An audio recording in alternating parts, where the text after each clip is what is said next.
Bersukacitalah hai Yerusalem, dan berhimpunlah kamu semua yang mencintainya. Bergembiralah dengan sukacita, hai kamu yang dulu berduka cita, agar kamu bersorak-sorai dan dipuaskan dengan kelimpahan penghiburan. Dalam nama Bapa dan Putera dan Roh Kudus. Amin. Damai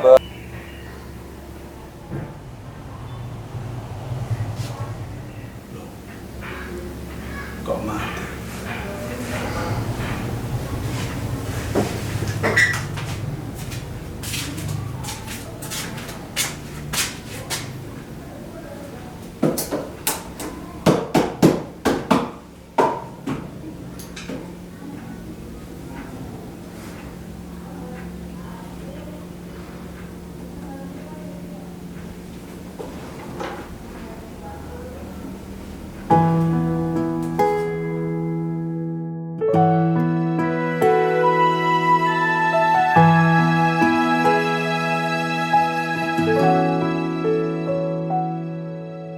Oh Yesus,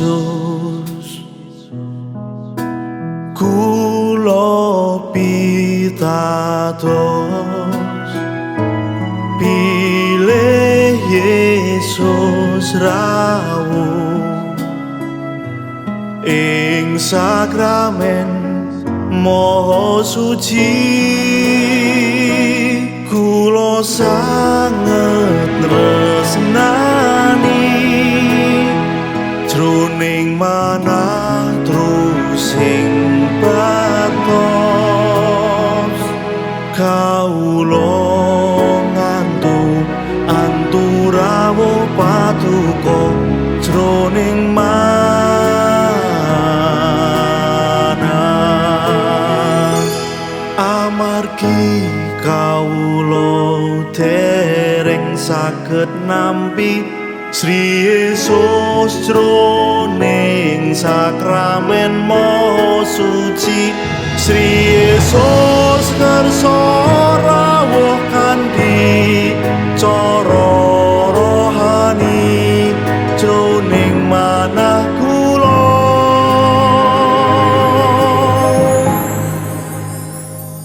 Margi Sri Yesus rawuh ing mriki, kula ngrangkul Yesus lan manunggalaken jiwamba manah amba ing paduka.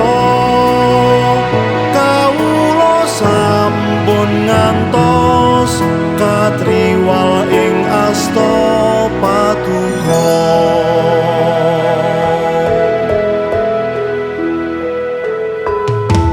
Oh Yesus, kula pitados, pilih Yesus rawuh ing sakramen Maha Suci. Kula sanget tresnani jroning manah tusing batos. Kawula ngantu rawuh paduka jroning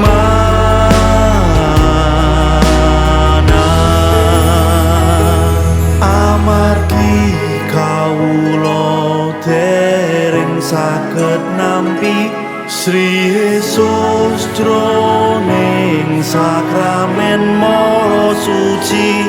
Sri Yesus kersa rawuh kanthi cara rohani jroning manah kula.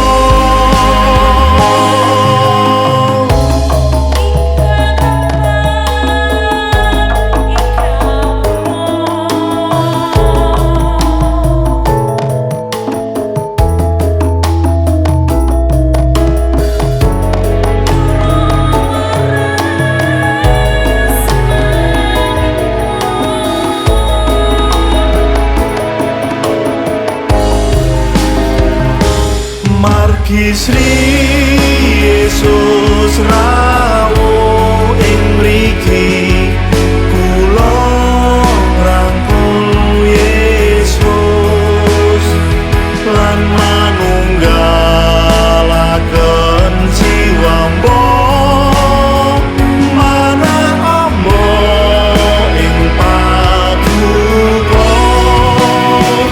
Kawula sampun ngantos katiwal ing asta paduka.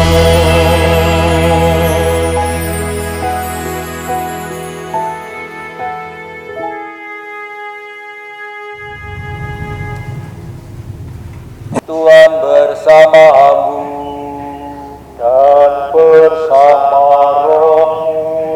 Inilah Injil Yesus Kristus menurut Santo Yohanes.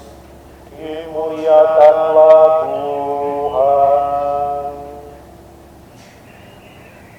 Sekali peristiwa, ketika Yesus sedang berjalan lewat, ia melihat seorang yang buta sejak lahir. Maka ia meludah ke tanah dan mengaduk ludahnya itu dengan tanah, lalu mengoleskannya pada mata orang buta tadi dan berkata kepadanya, "Pergilah, basuhlah diri